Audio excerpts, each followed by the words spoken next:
Welcome to our joint pain webinar series.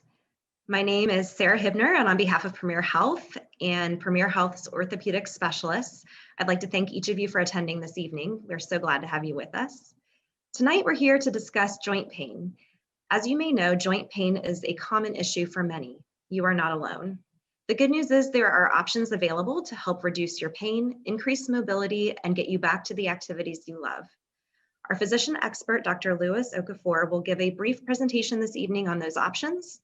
He will also answer some of your questions following his presentation. Thank you, Dr. Okafor, for being with us this evening, and I will turn the presentation over to you. All right, thank you so much, Sarah. So welcome everyone. This is the 2021 Joint Pain Seminar. Let us help you get back to a life that you love. So again, my name is Dr. Louis Okafor. I just recently joined Premier Health. I trained actually out at Johns Hopkins Hospital for my residency and then did a joint reconstruction fellowship at WashU in St. Louis. So just a little bit about myself. All right, so here's what we're going to discuss today. The common causes of joint pain, getting a proper diagnosis, treatment options, so including non-surgical treatment options, when is surgery right for you, surgical options, and then a discussion with questions and answers. So let's start off looking at a normal knee. What does a normal knee look like? And so the biggest thing I want to point you to is right in here. This is the joint space between the end of your femur and the top of your tibia bone. And what we're really paying attention to is how well that joint space is preserved. And that's going to come into play later on in this talk. So as our joints gain life, as we get older, we get an accumulation of injuries in our joint, and that equates to wear and tear. This leads to inflammation and further joint deterioration. Our cartilage loses the ability to absorb water molecules, and we get less cushion in our joints, which leads to more pain. And then our supporting tissues like our meniscus lose the elastic ability, and then they break down and lead to tears. Some of the common causes of acute joint pain, and acute meaning pain lasting less than a month, or pain that's been around for less than a month, are ligament sprains, muscle strains or tears, fractures, dislocations, meniscal or cartilage tears, tendinitis, bursitis, which often affects areas around the hip, gout, and autoimmune issues like rheumatoid or lupus. Some other common causes of chronic joint pain, which is pain that lasts more than 3 months, mainly is arthritis, which we're talking about today in the form of osteoarthritis, rheumatoid arthritis, as well as post-traumatic arthritis. This is arthritis that happens after some kind of injury that damaged the joint surface. Other causes could be degenerative meniscal tears, chronic instability due to old or poorly healed ligament injuries. So let's talk a little bit more specifically about osteoarthritis. Let's break down that word. Osteo meaning bone, arth meaning the joint, and itis meaning inflammation. So putting it all together, it's inflammation of the joint. This is truly a degenerative joint disease, and it affects more than 27 million Americans. Now, it's a frequent cause of chronic joint pain, like we discussed, and it mostly affects your knees, your hips, your hands, and your spine. And it truly represents a loss of the normal articular cartilage, and articular cartilage meaning the cartilage in the joint space. This is something that develops over time. It's a progressive problem. And right now, we don't have a true cure for it. Our treatment really focuses on relieving your symptoms and improving your function.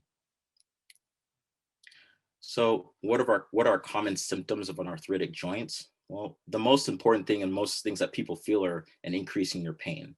That leads to a decrease in your mobility and also leads to a decrease in strength around that joint. It leads to a decrease in proprioception, and that word just means your ability to sense your joint in space. That leads to loss of balance and could lead to falls, as well as a decrease in movement strategies. And what that means is that you end up moving slower, you end up not moving through your full range of motion due to pain that limits you. So looking at this x-ray in comparison to the first one that we saw, we're paying attention right in this space like I talked about earlier. This is a joint that has arthritis. And the first thing we notice is that we lose that joint space. Now this is what we've heard that term bone-on-bone arthritis, where you have the distal tips of the bone touching each other. And this is really arthritis in the lateral compartment. Some other things that we see on this x-ray are these bone spurs or osteophytes that form as a result of arthritis. You can see here where some of the soft tissues live. There's some calcification of your meniscus. On this schematic here, areas of exposed bone can lead to increased pain, increased inflammation. So these are the kind of things that we see in arthritis and the big pain generators in your joint. The same things happen in the hip joint as well. So this is just a schematic of a normal hip joint and a schematic here on the right of an arthritic joint where we have damage to the joint surface or the cartilage surface. This is an X-ray of the right hip, just paying attention to that, that just shows it in real time exactly what arthritis looks like. And in comparison, I'd call this end stage arthritis, where you've lost the joint space here. You have bone spurs happening outside the joint here. You've got these divots in the bone. We call these bone cysts, and this is really a sense that this is a joint that's truly at end stage. Further, you even got collapse of the normal spherical shape of the femoral head. Now it's not so spherical anymore. So that would lead to a stiff joint, a joint that wouldn't have as much range of motion. So our treatment of osteoarthritis really comes down to a multidisciplinary care approach where we have cooperation with the different medical providers. So this care team includes your primary care physician or your family doctor, your sports medicine physician, your orthopedic surgeon, your rheumatologist, your physiotherapist, your physical or occupational therapist, as well as a clinical dietitian or nutritionist. The reality is that you really need to see your doctor sooner than later, and these things, and seeing your doctor sooner than later when you have symptoms such as persistent swelling, symptoms like intermittent locking or painful clicking with activity as you move around, pain that's not relieved by resting, pain that's not relieved by taking over-the-counter medications, or pain that's not relieved by activity modification, pain that's persistent, that persistently prevents you from doing the things that you like to do and your normal activities. These are all reasons to see your doctor sooner than later. As far as non-operative treatment, our goal is truly to delay major surgery. And there might be reasons why we do this. For instance, in younger patients, we try to go through non-surgical treatment methods to see if we can calm the symptoms down. And otherwise, patients who have multiple medical problems, it may not be safest to go to surgery. But the overall goal of surgery is to decrease your pain and improve your function. When we talk about lifestyle modification, the biggest one that we consider is weight loss. Increased weight causes an increased stress on your joints, and your knee feels about 7 times your body weight when you go downstairs, and about 4 times your body weight through your hips when you go downstairs. So the health benefits of weight loss truly extend beyond the relief of osteoarthritis pain and disease progression. We oftentimes look at your body mass index, your BMI, to assess where you are in that weight range. And that figure is calculated by looking at your mass in kilograms divided by your height in meters squared. And this is not typically the same as your body fat percentage. So you could look at someone who has 5% body fat, 10% body fat, but might have a higher BMI just due to density. So it's really a body mass or body density scale. And our goal is really to keep that between 20 and 30. Other lifestyle modifications that are truly important are diet and nutrition. So having a well-balanced diet that has a variety of fruits and vegetables and healthy food options, and a diet in moderation is very helpful. Of course, a low-fat, low cholesterol, low sugar diet is important. And then there's also very helpful things that have come to light, like inflammatory fighting foods, like flaxseed oil, omega-3 acids, olive oil, whole grains, and fiber, as well as fruits and vegetables, up to 5 to 7 servings a day, and of course, alcohol in moderation. The biggest lifestyle modification that would get you the best benefit is to stop smoking. Not smoking is very, very important. And the importance of this in an orthopedic surgeon sense is that smoking really does affect wound healing and also causes complications such as infection. So it's truly important to stop smoking. Now, as far as treatments go, as far as non-surgical treatments go, thermotherapy is very common. So this is using ice or heat. When using cold therapy, it reduces swelling and inflammation. It really does block nerve impulses to the joint and then reduces muscle spasms, which then reduce pain. It's very effective in acute pain or acute arthritis flares. And what we want to recommend is not having ice directly contact the skin. So ice wrapped in a towel, for about 20 minutes at a time. As far as heat is concerned, there's less evidence for its efficacy and how well it performs, but the idea is that it should help with reduction of pain and stiffness because it allows increased blood flow to the joint. Now, in the short term, it might increase some inflammation, it might increase a little bit of edema or swelling around the joint, but the effect should be that overall it increases blood flow, therefore increases healing. Now, the way to use this is to use moist towels or heat packs wrapped in a towel for 15 to 20 minutes. As far as over-the-counter medication, the most popular is acetaminophen or Tylenol. It has a significant pain relieving function for it. And the recommended dose is less than 3 to 4 grams a day. So that's about 1,000 milligrams 3 times a day, or 2 of the 500 milligram tablets 3 times a day. The next category of medication are NSAIDs, or non-steroidal anti-inflammatories, and they come in many different varieties, many different flavors: aspirin, ibuprofen, naproxen, to name a few. And there's not one that's truly superior over the other. It really is, trying them and seeing what agrees with your body. And the idea is that these can be more effective than Tylenol because they're truly anti-inflammatories. And if you think about it, treating arthritis, an inflammatory condition, with an anti-inflammatory makes a lot of sense. The only big risk that people encounter with these anti-inflammatories is that there could be a risk of GI upset or kidney complications. So using them sparingly is very helpful. Of course, taking them with plenty of fluids and on a full stomach is helpful. Nutritional supplements that have come on the market, like glucosamine, chondroitin sulfate, do have some natural anti-inflammatory actions. They might be helpful in slowing the progression of the disease, but it's not always predictable. And some studies show that only about 30% of patients truly find a benefit by using this. And it takes about 30 to 60 days of consistent use to see any kind of benefit. Looking at lifestyle modifications and exercise and activity, the idea is that it should help reduce pain and improve your function.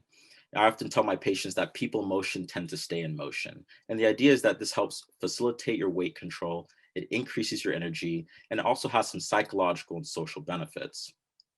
Along with that, you get the added benefit of muscle strengthening, which actually leads to less joint pressure. You get less stiffness and more flexibility in your joints. And it's also helpful if you have tailored exercises depending on your arthritis limitations. Some of the guidelines that we use, we like to recommend aerobic exercise as part of your exercise activity, at least 30 to 45 minutes a few times a week. And that's light to moderate intensity workouts like walking, cycling, or aquatic therapy. We want to make sure that these exercises are low impact. That way they protect your joints and not harm them. And supervised exercise classes have had some of the largest gains in people's progress. Range of motion and flexibility exercises are very helpful in improving your joint motion and decreasing your stiffness. And consistency really is the key. You won't find a lot of benefit unless you're consistent for at least 6 months. Physical and occupational therapy is definitely important. Their goal is to get you back to normal. They focus on reducing your pain, improving your range of motion, as well as building your strength. There are therapeutic exercises that they offer, as well as education on what can be protective for your joints, as well as activity modifications for things that you like to do, but may not be able to do them due to pain. They also are very helpful with providing advice on walking aids, such as a cane or a walker, as well as manual therapies like the use of massage therapy. Now, here's just some ideas for home exercises that you can do on your own, as far as straight leg raises, and these are 3 different variations. Sit to stands, which are modifications on the squat exercise to help build up your quad strength and your gluteal strength for muscle balance and stabilization. And then stretches like hip flexor stretches, quad stretches, hamstring stretches, and calf stretches. Cortisone injections are helpful because they provide a direct dose of anti-inflammatory medication directly to the inflamed tissue of the joint. So it's a nice way to not have a systemic effect of a steroid and anti-inflammatory, but it's a targeted solution. Its major purpose is to treat your symptoms, and it really does not alter your disease progression. So it does not make arthritis worse, and it also does not reverse arthritis either.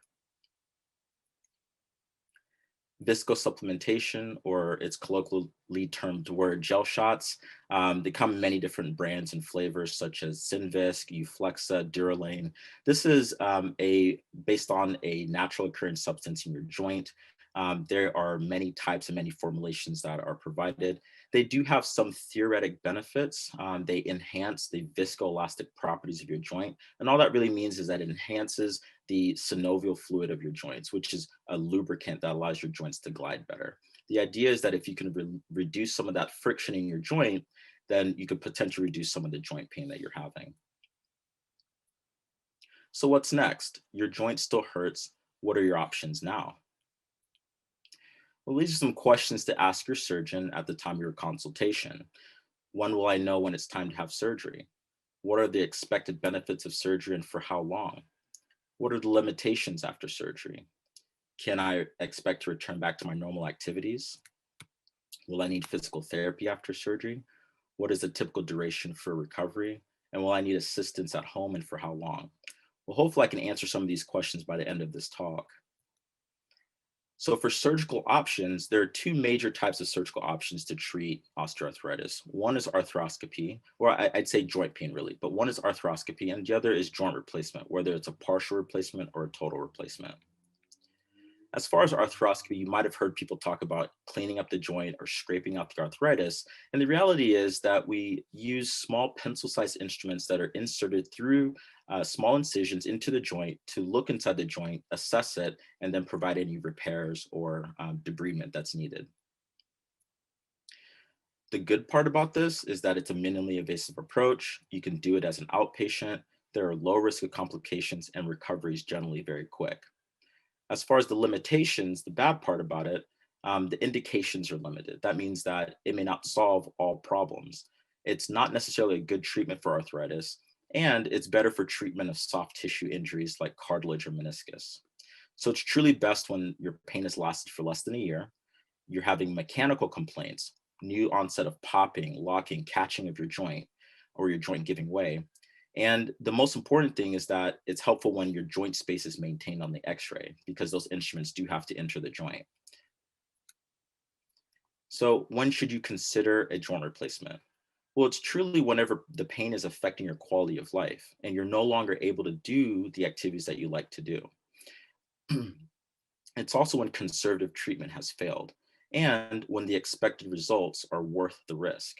And so what I tell my patients is that looking at a span of a month, if you're having more bad days than good days and you've tried everything and everything else has failed, that's truly the best time to consider joint replacement surgery.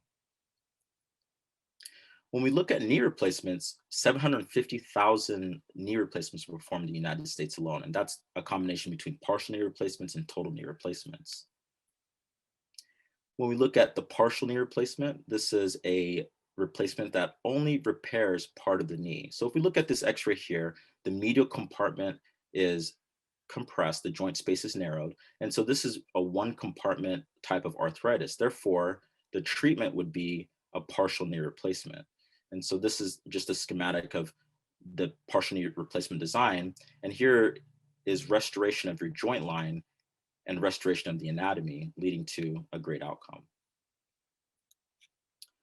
When we think about arthritis that affects more than one compartment, so here in this x-ray, the medial compartment's affected. And if we look at the side view or the lateral, the patellofemoral compartment or the kneecap compartment is also affected, then we start considering total knee replacement.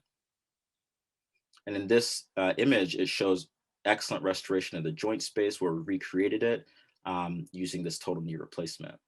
Now, this is just the design of a modern total knee replacement. They're made of either titanium alloys or cobalt chromium alloy with a polyethylene insert or liner that goes in between. Premier Health is very happy to offer robotic assisted total knee replacement. We've partnered with Zimmer Biomet to have the ROSA available to our patients. This is something that we're proud to offer. It is something that allows us to accurately place our implants and honestly provide patients with the best possible outcome.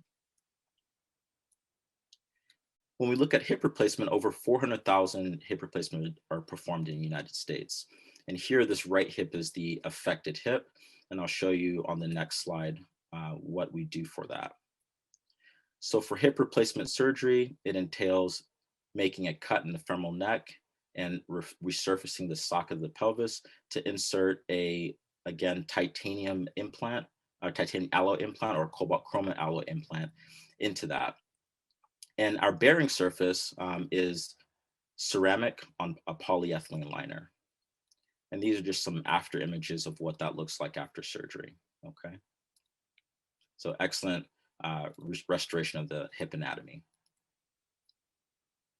So in review, joints give us our freedom to move and perform our daily tasks. They keep us flexible, and flexible, healthy joints help us by maintaining our weight, staying active, and treating injuries when they occur. Work with your surgeon and physical therapist to determine the cause and best treatment for your joint pain. And there are many options, both non-surgical and surgical, to help with pain and improve your quality of life. All right, and I'll break it open for any questions. Great, thank you, Dr. Okafor. We already have several questions, but as a reminder, if you'd like to ask a question, please type it into the Q&A, which you can find by hovering your cursor over the bottom of your Zoom window. So our first question is, should you have both knees replaced at the same time? I would say that's a great question. So my answer to that is it's on a case-by-case basis. So consult with your surgeon. In my hands, I prefer to treat one knee at a time or one hip at a time, have you recover from one and then proceed to the other. That allows you to have one functional hip in the recovery period of time to go through rehab, go through physical therapy, and then recover in that way. So I usually wait a minimum of between 6 weeks to 3 months before I do one side versus the other. But there are special circumstances where having both your hips done or knees done at the same time is beneficial. What are the long-term restrictions after knee replacement? Oh, that's great. So long-term restrictions, for the most part, after knee replacement, long-term, you could do pretty much anything you want to do with that knee, so long as you're keeping mindful of pain and impact. So one restriction in some patients would be kneeling. It just depends on where your incision is placed. Sometimes, if kneeling is very important, the incision can be shifted laterally or medially to allow you to kneel. And the other big restriction after knee replacement is potentially a hard impact exercises or running really fast. These knees aren't necessarily designed for high impact or high running, but again, if you need to run away from danger or for safety, of course, do that. It's okay. They'll survive. But the idea is that there aren't really major restrictions in the knee post-surgery. Great. We actually have a couple questions here on for hip replacements specific to the anterior approach versus the posterior surgery. So are there benefits of one versus the other? That's a great question. That is a question that's often debated at the surgeon level, the patient level, the marketing level. That's a fantastic question. I've been trained to do both, and I offer both to my patients. I will say that at 3 months, the literature says that the approaches are equivalent, that patients who had surgery done from either approach are just as functional. I will say that the only things that separate those two approaches would be how to access the hip. So if you access the hip from the front, you are making your skin incision and spreading muscles to get down to the hip joint without actually cutting any of those muscles. Whereas in the posterior approach, in order to get to the joint, you do have to cut through your gluteus or your buttock muscle, which is repaired after surgery. The only other difference with the two would be potentially dislocation rate. I would say in a posterior approach, the dislocation rate is slightly higher, maybe 1%, 2% higher. But again, if you do an excellent repair at the end and put your components in properly, that dislocation rate approaches 0. So again, at 3 months, both approaches are seemingly equivalent. Okay, Great. So sticking with hip questions, what can you do with bursitis of the hip? Oh, that's a perfect question. That's a great question. So bursitis of the hip is a very chronic disorder that happens either after long periods of underuse and then an increase in activity, or overuse activities such as high intensity walking, high intensity squatting. It ends up being an area on the side of your hip, um, where your abductor tendons attach to the bone. So as far as bursitis, those are the causes. As far as treatment is concerned, usually over-the-counter anti-inflammatories are helpful, along with potential injections to that site. Now, those two things are symptom control, but truly for prevention, the preventative part of it is getting into physical therapy, working on re-strengthening and rebalancing your hip muscles and your abductor muscles to reestablish that tension and then reduce your inflammation in the long run. So that's really the treatment of it, is starting off with reducing your pain and inflammation and then strengthening those muscles back around the hip. Okay, we have a question, I believe about osteoarthritis. So it says, I have OA plus a Baker's cyst. Are they related?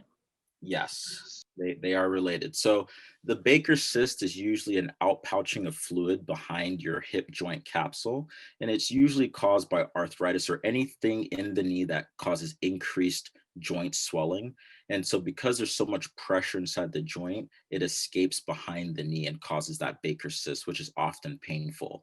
The treatment of that is any way that inflammation can be reduced, whether it's ice therapy or anti-inflammatories or an injection of cortisone into the knee. Sometimes wearing a supportive wrap or a supportive sleeve can be helpful, but a lot of it is trying to reduce the initial cause of that inflammation. Okay, next question is, how long is the recovery for robotic surgery versus traditional in terms of length of time? And is robotic recommended for younger people, specifically for the knee? This person is asking about.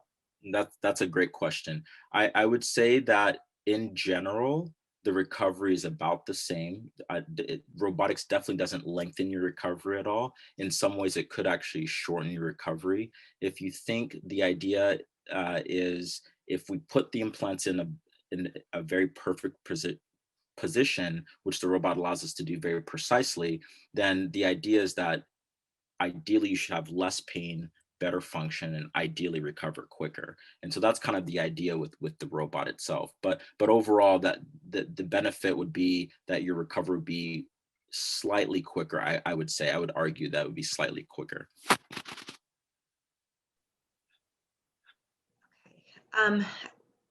Can you discuss shoulder joint surgery?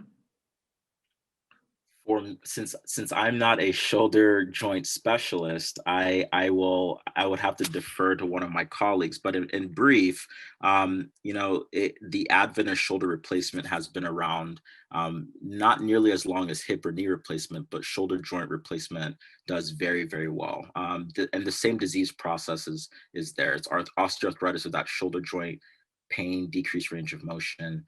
But as far as the specifics of shoulder joint surgery, that's slightly beyond the scope of my talk. Okay, the next question is, I have hip pain in both hips after I walk 1,000 yards. The pain ends after I stop and sit down. Any idea what the problem is? That's a great question. The easiest way to answer that would be to truly get assessed by a physician or a therapist, and then also correlate that with any imaging, whether it's an X-ray or an MRI, just to get a better sense of what we're dealing with. There are a number of pain generators that happen around the hip, so it could be anything from bursitis to true hip arthritis, to tendonitis. So it would be something that would need a healthcare specialist to take a closer look at. How long does a knee replacement last, and will it need to be redone? That's a great question. I would say that 30 or 40 years ago, knee replacements and hip replacements didn't last as long as they do now. I would say that the number they would quote would be 15 to 20 years before some of the components and implants needed to be changed or revised. In the modern implant, I'd say we're looking at 25 plus to 30 years, and we haven't seen major wear and tear. And so, we don't have full long-term studies yet that tell us exactly how long they're lasting, but we're seeing patients back at 25 to 30 years without much wear and tear at all, without need for any revision surgery. So they're lasting quite a while. Um, in terms of stretching and yoga, are those also some healthy ways to get relief for hips and other joints? Absolutely. So stretching and yoga are very helpful for hip and knee range of motion. And the idea is that if you have better range of motion, you have better distribution of the stresses and forces on the hip and knee, which allow for less pain and really, decrease the focal point of wear and tear. So yes, those are absolutely helpful things to perform. And it doesn't have to take the form of yoga. It could just be stretching, general stretching daily, with your major weight bearing joints. Okay. With traumatic bursitis, is surgery recommended for that? Say that word one. So TRONCITIC, bursitis.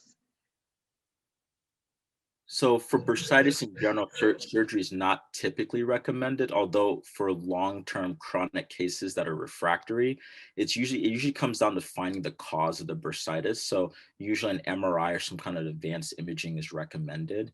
And then if it's something that can be solved with surgery, then yes, that would be offered at that time. So for instance, if the source of bursitis was a tendon tear, then repairing the tendon would solve the bursitis. Versus if it's just truly a bursa that's inflamed, there are situations where a surgeon may choose to go in and truly remove that bursa with the thought that that bursa could come back. It could recur. Okay, we have a question about robotics. So is the robotic called Rosa? This person was also researching something called Mako robotics. So can you talk a little bit about perhaps both of those options? Absolutely. So the wonderful thing about Premier Health is that we do offer both robotic solutions to our patients. It just depends on what site that you're at. But we do have both available, and both perform similar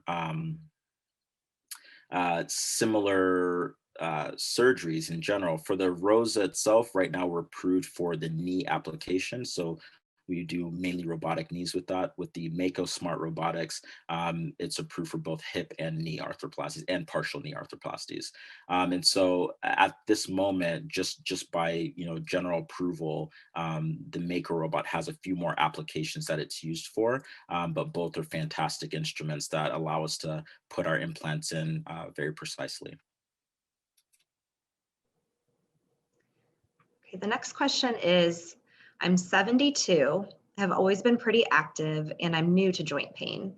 I have pain and swelling in several places, knee, foot, ankle, in an ankle with a steel rod from a prior break, hip, sit bone, and lower back. How do we figure out where the problem originates? It seems to move around. Mhm. So arthritis unfortunately affects multiple joints, and it it's tough to say where it originated, but it does affect multiple joints, and it sounds like that's the case in your particular case. Um, in some ways, it would take a multidisciplinary approach, like we talked about. The beginning treatment would be an oral anti-inflammatory. I think that would generally help all your joints altogether. And then kind of thinking about which joints truly bother you the most. In some joints, there might be an occasional ache or pain, but in some other major joints or the weight bearing joints where you have daily pain and daily problems with, it might need a consultation with one of your doctors to consider, potentially a replacement or surgical procedure for that. Okay, we have another hip question. So what should you do when you have osteopenia and the likelihood of osteoporosis in the hip? That's a great question. So after the age of 30, we all start losing our bone mass. So we reach peak bone mass at the age of 30, and then after that, we start to lose bone mass progressively. So the recommendation for anyone over the age of 30 is to supplement either by their diet or with a vitamin, calcium and vitamin D. And so when you've reached the stage of osteopenia, you should be supplementing at least 1,500 milligrams of calcium and at least 1,000 units of vitamin D daily. Whether you get those units of vitamin D by pill form or by sunlight, that should be happening.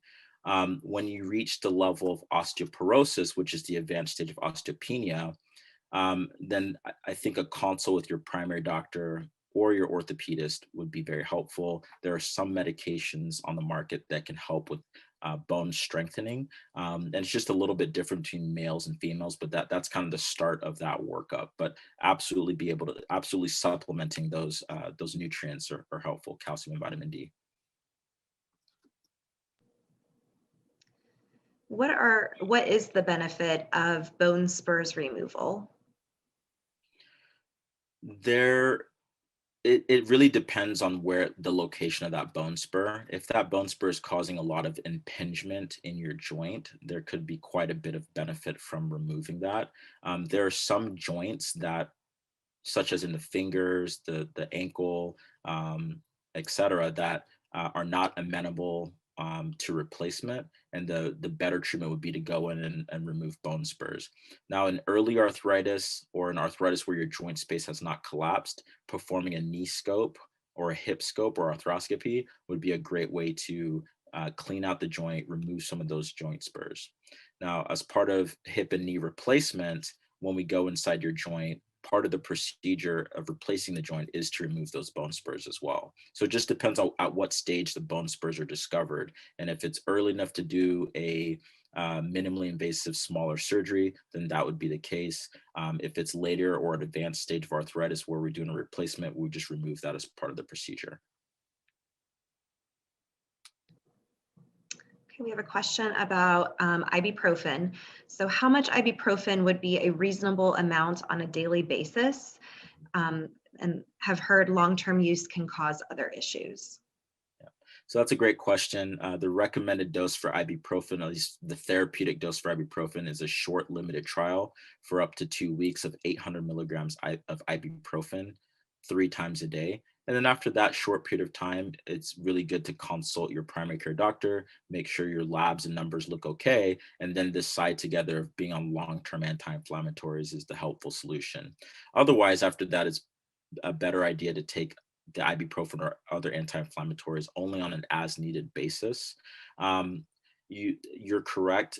As long as you take those medications at the prescribed level at those doses, there's a limited chance that you suffer any side effects from them. But yes, side effects do exist as with all medications. Can you talk about the difference between inflammatory arthritis versus osteoarthritis in the knee and hip? Absolutely. So the differences, osteoarthritis is typically degenerative. It's typically something that happens over a slow, long course, whereas some of the inflammatory arthritis are more acute and happen sometimes in a lot younger patients. Some inflammatory arthritis include rheumatoid arthritis, gout, pseudogout, hemarthrosis from hemophilia that can cause that. So the inflammatory arthritis have some other kind of genetic cause that needs to be rooted out for that treatment to actually be helpful. And those are kind of the main differences in general. Great, so many wonderful questions this evening. We have a couple here on knee braces and knee sleeves. I'm going to try to kind of combine both of them. So our knee braces recommended for OA. And then do you recommend using a knee sleeve to help with support of your knee? And if so, is there a specific one that seems to work best? So that's a great question. They both provide different functions. And so if your main if the main issue is swelling of the knee joint, then a compressive knee sleeve is usually the more helpful option. If your joint pain is coming from instability in the knee, then a knee brace with side supports or hinge is very helpful. And then if your joint pain is coming from osteoarthritis, especially in the medial compartment where you have joint collapse or bone on bone, then they make a brace called a medial unloader brace that allows you to that allows the actual brace to shift the joint to rebalance the joint line and hopefully reduce your pain. So it really just depends on what the source of the knee pain is and then what brace would be helpful or functional for you. Okay, we have a few additional questions on robotic replacement. So one question is, do you do the robotic procedure? And then how would someone get a consultation regarding robotic surgeries? Absolutely. Yeah. So yes, I do the robotic procedure. I do them mainly for knee replacements at this time, and I have a slew of other partners that also do robotics, either with the Mako robot or the Rosa robot. As far as obtaining a consultation, you could visit our website at premierhealth.com or call our office. At least I have my Centerville office number, and you could reach any of our partners there. It's 937-312-1661. But if you visit premierhealth.com, you'd be able to be matched with any of our providers, any of our joint specialists, and quite a number of us are trained and proficient with using the robot to provide care. Okay, how often can you get the cortisone shot? Oh, that's a fantastic question. So the recommendation is not to have more than 3 cortisone shots in a year. As far as the frequency, you can have them as often as once every 3 months. And so it is a decent dose of corticosteroid in the joint. And in order to protect the joint, it's recommended not to have it more often than once every 3 months. Okay, which should be replaced first, the knee or hip, when they're both bad?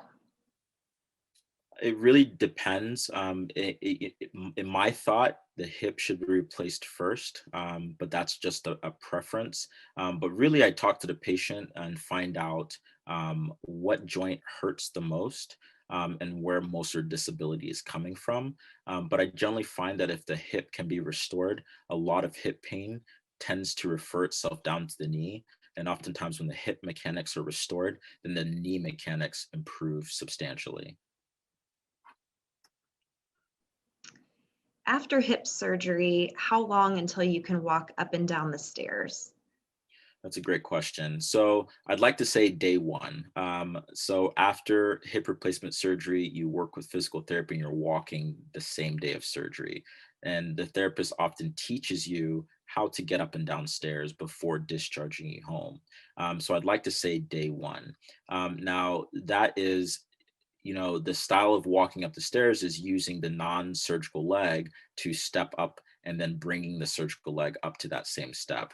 Now, what I imagine your question is truly asking is how to bound the stairs one by one without doing that. And my answer would probably be about the 4-week mark. You'll probably have enough strength to do that and bound the stairs in that way. Another recovery question, what is the recovery time for total knee replacement? It's a great question. Recovery time for total knee replacement is approximately 6 to 12 weeks. That's realistically when I see patients ready to return to work. As far as recovery when comparing knees to hips, I think that hips recover a lot quicker than knees do. They require a little bit more therapy. But what I've seen is in as little as 6 weeks, people are able to recover and return to work. And it takes as long as about 3 months for some people. Overall, I tell my patients that it takes about a full year for a hip or a knee to feel normal again, to feel like you didn't have surgery in the first place. So the recovery period or the healing period is an extended period, but that first 30 days, that first 90 days, a lot of healing happens during that time. About 80% of your healing happens during that time. Okay, we're coming up on our last couple questions. So if anyone would like to add a question into the Q&A, now would be a great time to do that. Kind of in addition to the question that you just answered, what is the recovery for partial knee replacement then? So the recovery for partial knee replacement, I'd say, is a little bit quicker. I'd say anywhere between 4 and 6 weeks, and as much as 2 months. But the same thing goes; it takes about a full year to fully feel that knee is, normal. And the reason behind that, with a partial knee, you're preserving a lot of the natural knee, whereas in a total knee replacement, you're replacing more of the knee. And so for partial knee recovery is generally quicker. Now there are specific indications for partial knee, and not everyone will fit that indication and will meet the criteria to get a partial knee, but that's kind of the idea. Okay, great. And then our last question, what are the benefits and disadvantages of infusions such as Boniva for strengthening? Those are very those are on a case by case basis. I think there is some benefit, and your rheumatologist would be someone who would be able to go through the counseling, the criteria to decide if that's something that would benefit you. And so those are very helpful for your general bone health. As far as joint health, it's tough to say how much benefit you would truly get, especially with arthritis, in the sense that arthritis is very progressive. No matter what you do, in that sense, it can be a progressive issue. And so I don't know that Boniva would be helpful with, or infusions that would be helpful with symptom control, but I know for your general bone health, it can be very helpful and beneficial to certain patient populations. We did have one additional question submitted. So if you have a partial replacement, could you need a full one in the future? Yes, absolutely. So because arthritis is a progressive disease, it's possible to replace part of the joint and have arthritis progress in the other non-replaced parts of the joint, therefore requiring a conversion of that partial knee to a full knee replacement or to some kind of hybrid knee replacement. So yes, those have been documented. That does happen. And so in some cases, if there's any hint that your arthritis is very advanced, or that there's any hint of arthritis in any other compartment, it's better to do a total replacement rather than a partial replacement. Well, thank you everyone for submitting so many great questions. And thank you to Dr. Okafor for your informative presentation. We appreciate your time and expertise. And I want to thank you all so much for joining us this evening. I hope that you found the information shared useful. We feel privileged to be with you tonight and hope you consider us for any healthcare needs you may have.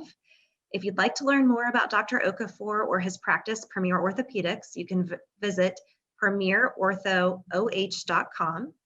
More information about Dr. Okafor can also be found on his bio that was sent along with the information to access tonight's event. Should you have additional questions or would like to make an appointment, his office phone number is on both the practice website and on his bio.